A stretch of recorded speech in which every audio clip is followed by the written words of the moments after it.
Hello, আসসালামু আলাইকুম। আজকে সেই লেভেলের একটা চা বানাবো যেটা একদম ওষুধের মতো কাজ করবে, একদম মাথা ঠান্ডা করে দেবে। সাথে দুপুরের পরে আজকে রান্নাবান্না করতে হলো, রান্নাবান্নার পরে আবার বাইরেও যেতে হলো। সবকিছু মিলে আজকের ব্লগটা শুরু করছি। হ্যালো এভরিওয়ান, আসসালামু আলাইকুম। কি অবস্থা, সবার কেমন আছেন? এই তো আমি আজকে দুপুরের পর থেকেই ব্লগটা শুরু করলাম। সকালবেলা স্কুলে গিয়েছিলাম, স্কুল থেকে এসে এখন হচ্ছে গিয়ে নামাজের পর থেকেই ব্লগটা শুরু করলাম। তো আমি ওইখানে হচ্ছে গিয়ে নামাজের পরে এখন প্রায় বাজে 2টা 44, দেখতেই পাইলেন।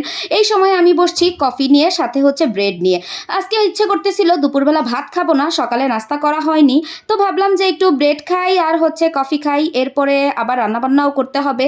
সকালবেলা হালকা পাতলা রান্না করেছিলাম, তো এখন হচ্ছে গিয়ে আজকে দুপুরের জন্য বলা চলে না, এটা রাতের জন্য রান্না করতেছি। সাথে আগামীকাল আর যাতে রান্না না করতে হয় সেই চিন্তা ভাবনাই করতেছি। তো এখানে আমি সবকিছু কিন্তু গুছিয়ে নিয়েছি। আজকে কোনো আয়োজন কাটাকুটি দেখাবো না, একদম ডিরেক্ট রান্নায় চলে আসবো। কোনো ধরনের রেসিপিও বলবো না, আপনাদের যেভাবে মন চায় যে যেভাবে খান সেভাবে রান্না করেন। ভাই আমি যেমনি রান্না করি আমারটা নতুন করে আপনাদের কি বলবো, আমারটা রান্না করা বললে আপনাদের কি লাভই বা হবে? আমি তো নিজেই রান্না করতে জানি না। তো যাই হোক, আমি এখানে লাউ দিয়ে আইল মাছের মাথা দিয়ে রান্না করতেছি। আর আজকের লাউটা আমার দিকে তাকায় আছে, কিন্তু সিদ্ধ হয়েছে, কিন্তু বুঝলাম না কেন এমন তাকায় আছে। নর্মালি লাউ রান্না করলে আমার একদম গলে যায়, আজকে একদমই গলেনি। সাথে সিম দিয়ে টমেটো দিয়ে পাঙ্গাস মাছ রান্না করছি। বলবেন সিম কোথায় পেলাম? আসলে আমিও জানি না, বাজারে পেয়েছিলাম। তারপর রান্নাবান্না শেষ করে এখন বিকেল 4টার দিকে আমি একটু চিটাং রোড যাইতেছি, একটু ওষুধ কিনা লাগবে সেটার জন্য। তো ওইখান থেকে আসার পরে আসলাম আসরের পরে, কিন্তু এখনো এত রৌদ্র দেখে আমার তো মাথা আরো 3 গুণ ধরে গিয়েছে, মানে মাথা গরম হয়ে গেছে। এখন ঠান্ডা করতে হবে। মাথা ঠান্ডা করার জন্য অবশ্যই আগে পানি বসাতে হবে, তারপর 1 চামচ ওষুধ দিলাম, 2 চামচ দিলাম, 3 চামচ দিলাম, 4 চামচ দিয়ে দিলাম। এবার টকবক করে ফুটতে দিতে হবে, এমন ভাবে ফুটানো যাবে না যাতে আবার হাড়ি থেকে পড়ে যায়। আমি তো হাত দিয়ে বাতাস করে এটারে কমাইতেছিলাম, কি গাধা, জালটা কমাবো না, একদম কিচ্ছু বুঝতে পারি না। হাই, আপনাদের একটু হাই দিয়ে দিলাম, আবার একটু চাটাও দেখালাম। এবার আপনাদের একটু ভালোবাসা দিয়ে দিই। তারপরে আমার চাটা একদম রেডি হয়ে গিয়েছে। এবার একটা কাপ খুঁজতে হবে, কোন কাপটা আমি খাই। তো ভাবলাম এটাতেই আজকে খাই।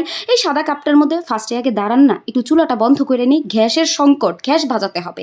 তো চুলার গ্যাসটা বন্ধ করে এবার হচ্ছে চাটা বানিয়ে নিলাম। এই তোমাকে আমি আবার একটু পরে খাবো, বুঝতে পেরেছো? কারণ এই 1 কাপে আমার কিচ্ছু হবে না। আয় হায়, আমার চায়ের দুধটাও শেষ, কি যে করি না। পাউডার দুধ ঢালতে হবে। তো যাক, যতটুকু আছে ততটুক দিয়ে দেখি আগে হয় কি না। 2 চামচ দিলাম, না আরো 1 চামচ লাগবে। ঢাইলেই দিতে নিছিলাম, চামচটাই আটকাই গেল। যাক, আরো 1 চামচ দেই, এবার হয়তো বা হয়ে যাবে। ও কি সুন্দর, একদম কড়া লিগারের চা আমার রেডি হয়ে গিয়েছে। সাথে একটা বিস্কিট খেতে হবে, শুধু চা একদমই খাওয়া যায় না, বিস্কিট ছাড়া এটা জমেই না।